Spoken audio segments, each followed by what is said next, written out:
ఇన్ని సంవత్సరాలైనా ఆయన ఓపిక నన్ను ఆశ్చర్యపరుస్తుంది. అసలు ఆయన మనసు మైండ్ నిరంతరం పనిచేస్తూనే ఉంటుంది. ఇందాక మన క్యాబినెట్ మీటింగ్లో కూర్చున్నప్పుడు అసలు ఈయనకి ఓపిక ఎక్కడి నుంచి వస్తుంది అని అర్థం కాదు. విపరీతమైన ఓపిక, కాన్స్టెంట్గా బ్రెయిన్ తిరుగుతూనే ఉంటుంది, సొల్యూషన్స్ ఇస్తూనే ఉంటుంది. అనుభవజ్ఞులైన అధికారులకు కూడా ఆయన దిశానిర్దేశం చేయగలరు. ఈ పాయింట్లో తప్పుంది, మీరు ఇలా చేయండి, ఇలా ఆలోచించండి. అలాంటి దాంతోపాటు శారీరకంగా ఆయన పడే కష్టం ఓ 25 ఏళ్ల యువకుడు కూడా కష్టపడ్డాడు. మనసు మేధస్సుతోటి నలుగుతూ శరీరాన్ని కూడా అంత కష్టపెట్టడం అంటే నాకు అది నిజంగా నాకు మన వరదలు వచ్చినప్పుడు అసలు ఆయన పడ్డ కష్టం కొంతమంది అనుకోవచ్చు ఆయన దిగాల్సింది ఏముంది అని. ఆయన నడిచి చూపిస్తున్నారు. బాధ్యత గల వ్యక్తి ఎలా ఉంటారో ఆయన చేసి నడిచి చూపించారు. ఆయన అంటే ఎందుకు చూపించాల్సి వచ్చిందంటే కూడా అధికార యంత్రాంగంలో మందకొడితనం వచ్చేసింది. అంటే పనులు చేయకపోతే, ప్రాక్టీస్ చేయకపోతే ఏమైపోతుంది, మందకొడితనం వచ్చేసింది. ఒకసారి అంకుశం పెట్టి గుచ్చాలి. అలా ఆంధ్రప్రదేశ్ అధికార యంత్రాంగాన్ని గుచ్చడానికి ఆయన దిగారు. ఆయన అసలు ఆయనకు అవసరం లేదు. ఈ ప్రపంచంలో కూడా మీరు చెప్పండి, 9/11 ఇన్సిడెంట్ జరిగితే జార్జ్ బుష్ వచ్చి కూర్చోలేదు అక్కడ న్యూయార్క్లో.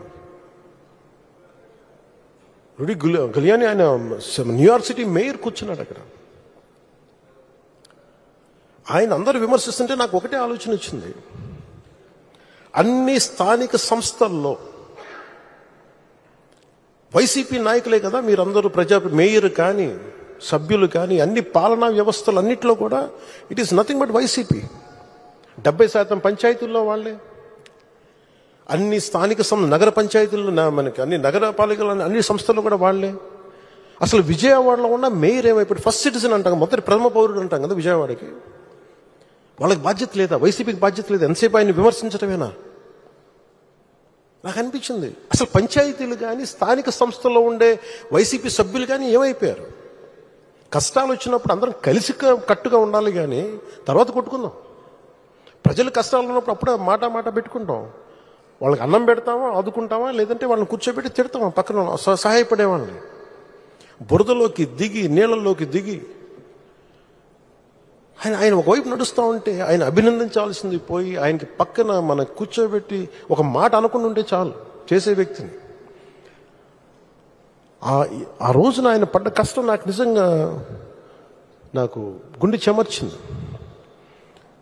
మీరు ఆ రోజు ఇచ్చింది, వరదలు ఇచ్చింది, గౌరవ ముఖ్యమంత్రి గారు చెప్తాం, మీరు చాలా చాలా వరదలు ఉన్న ప్రజలే కాదు సార్, మీరు ఒక అధినేత ఎలా ఉండాలి, ఒక ప్రభుత్వాన్ని నడిపే అధినేత ఎలా ఉండాలి మీరు దేశానికి చూపించారు చంద్రబాబు గారు.